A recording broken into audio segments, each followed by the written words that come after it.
Hello guys, I am assuming आप सबकी preparations बहुत ज़्यादा अच्छी चल रही होगी because exams almost like knocking on the door है।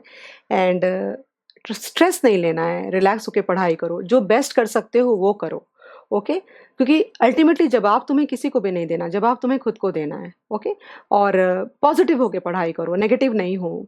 एनवायरनमेंट को तुम कंट्रोल नहीं कर सकते, तुम खुद को ही कंट्रोल कर सकते हो। ये आज का जो ये वीडियो मैं बना रही हूँ, ये video is related to case study 3 of mock test paper 2 CA final AFM May 2024 exams. I saw the paper very like closely and I found that ऐसा कोई भी क्वेश्चन नहीं है जो हम लोगों ने क्लास में अपने रेगुलर बुक में नहीं डाला है। बिल्कुल सिंपल क्वेश्चन एक मैंने देखा, डेवलपिंग और डेवलप्ड कंट्री का पोर्टफोलियो मैनेजमेंट का क्वेश्चन है, जहाँ पे दो कंट्री का आप पोर्टफोलियो बनाते हो, दोनों का रिस्क दिया है, दोनों का रिटर्न दिया है, कोएफिशिएंट ऑफ कोरिलेशन दे रखा है। ओके तो आई वाज हैप्पी क्योंकि वो क्वेश्चन बहुत पुराना है, ऑलमोस्ट लाइक 15-20 साल पुरानी आर्टिकल में से लिया है।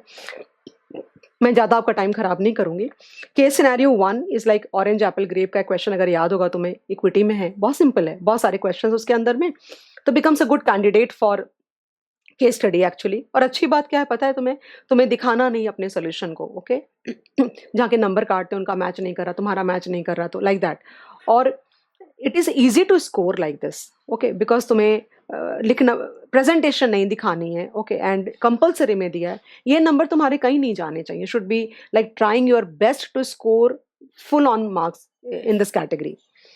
उसके बाद सेकेंड केस स्टडी भी बहुत मैनेजेबल है क्योंकि कैंसिलेशन का सब मैंने बहुत सारे वीडियोस यूट्यूब पे डाला है, क्लास में भी मैंने बहुत सारे क्वेश्चंस कराए हैं उसके ऊपर में, तो कोई स्ट्रेस नहीं होना चाहिए। बच्चों ने बोला भी नहीं है मुझे, they have requested for case study 3 actually because this question is based on netting. अगर तुम्हें याद होगा तो मैंने पोर्टफोलियो मैनेजमेंट के चैप्टर में अपनी रेगुलर की बुक में एक question centralise cash management system के नीचे में डाला था। और अगर तुम्हें ध्यान होगा तो बहुत सारी कंट्रीज हैं, तो मैंने वहाँ समझाया था कि एक कंट्री तुम्हारी एचओ होगी और बाकी कंट्रीज उनकी सब्सिडियरी होती है। ओके तो अगर तुम्हें याद होगा तो हमने पहले क्या किया, हर कंट्री का नेट पेबल या नेट रिसिबल निकाला, उसको टोटल किया। जब टोटल करोगे तो सब्सिडियरी की साइड से नेट पेबल या नेट रिसिबल निकलेगा, और फिर जो पेरेंट है उसका नेट रिसिबल या नेट पेबल निकलेगा, लेकिन दोनों ऑपोजिट होंगे। यानी कि अगर सब्सिडरीज का अगर नेट पेबल है तो तुम्हारे एचओ का नेट रिसिबल हो जाएगा, and vice versa like that. Okay तो नेटिंग की मीनिंग क्या होती है? नेटिंग की मीनिंग ये होती है कि सपोज करो मैं इंडिया के हूँ और तुम यूके से हो, यूके की करेंसी पाउंड होती है, इंडिया करेंसी रुपीज होती है। आई नीड टू मुझे तुम्हें $1 लाख देना है और तुम्हें मुझे $50,000 देना है। पॉसिबल है, हम दोनों की करेंसी भी डॉलर्स नहीं है। अब मैं $1 लाख बाय करूंगी, ओके, और तुमको दूंगी, तो तुम करोगे क्या? यूके में तुम उसको सेल करोगे, तो ट्रांजेक्शन कॉस्ट जा रहा है ना, वो अच्छा खासा कॉस्ट होता है। जब तुम मुझे $50,000 दोगे तो तुम खरीदोगे $50,000, वहां पे ट्रांजेक्शन कॉस्ट जाएगा, क्योंकि तुम खरीदोगे ऊंचे में और मैं बेचूंगी नीचे पे। ओके तो वहां पे जाएगा। तो इससे अच्छा अगर ऐसा कर लें अपन कि मैं नेट तुमको $50,000 दे दूं, तो ट्रांजेक्शन कॉस्ट बहुत सारा बच जाएगा, और अल्टीमेटली वो जो कॉस्ट है, वो जो लॉस है ट्रांजेक्शन कॉस्ट का, वो अल्टीमेटली तो तुम्हारे पेरेंट की पीएनएल में अफेक्ट आएगा ना उसका। That is what we are talking about netting actually यहाँ पे। ओके तो यहाँ पे तुम्हारा देखो, पेइंग एफिलिएट लिखा है और रिसीविंग एफिलिएट लिखा है, सुनो ध्यान से। A US parent company has subsidiaries in France, Germany, UK, and Italy. Okay, the amounts due to and from the affiliates is converted into common currency US dollars. Okay, अब यहाँ पे ध्यान देना, पेइंग एफिलिएट क्योंकि ऊपर लिखा है, तो जो कॉलम का टोटल होगा, for example 480 is what France को पे करना है। ओके एंड 400 इज समथिंग जो फ्रांस को रिसीव करना है। वो जो लिखा हुआ उसके हिसाब से इंटरप्रेट कर रही हूँ, ठीक है ना। तो इसमें अगर तुम नेट करोगे तो इसका मतलब ये हुआ, अगर मैं फ्रांस के लिए कैलकुलेशन करती हूँ तो फ्रांस का नेट कितना आएगा? 80 नेगेटिव, बिकॉज उसको ज्यादा पे करना है, करेक्ट है। सिमिलरली अगर मैं जर्मनी का करती हूँ तो जर्मनी का कितना आएगा? जर्मनी को पे करना है 260 और रिसीव करना है 360, यानी कि इसका तो +100 हो गया। ओके उसके बाद अगर यूके का करोगे तो यूके का भी तुम्हारा +100 ही आएगा, क्योंकि चेक कर लो वहां पे, तो ये आ रहा है 320 और ये 420 रिसीव करना है, 320 पे करना है। उसके बाद बचा इटली। तो इटली का अगर देखोगे तुम तो इटली को पे करना है 500 और रिसीव करना है 380, दैट मीन्स 120 की पेएबल है।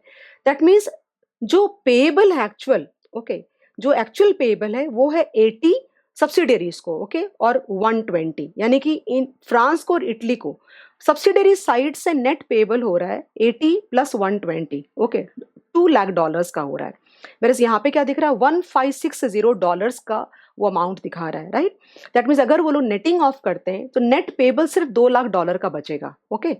अब आगे जाके क्या बोला है, the treasurer of US parent company suggesting that by applying multilateral netting system, the company can save a lot of exchange cost. You can see that the company's board agreed with treasurer proposal. From the above case scenario, choose the most appropriate answer of the following MCQs.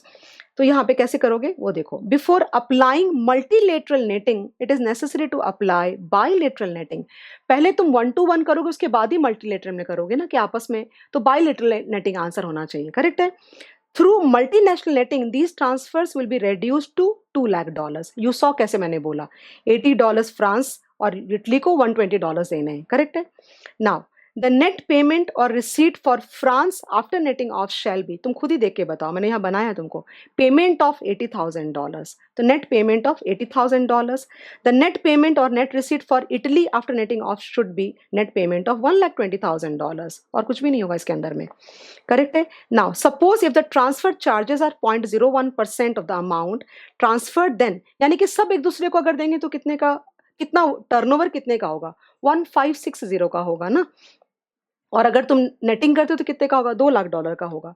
तो ये पूछ रहा है कि तुम्हारा cost कितने से reduce हो जाएगा, तो तुम क्या करोगे, $1560 माइनस $200 कर दो, क्या 200 कर दो, ओके। तो ये 1560 माइनस 200 करोगे तो ये हो गया $1360, ओके। इसमें 0.01% लगा दो, तो आंसर ऑब्वियस सी बात है कि तुम्हारा निकालो यहाँ से $1360 into 0.01%, it gives me like I think 136 answer होना चाहिए। I don't know what is the answer, check करो बताओ मुझे।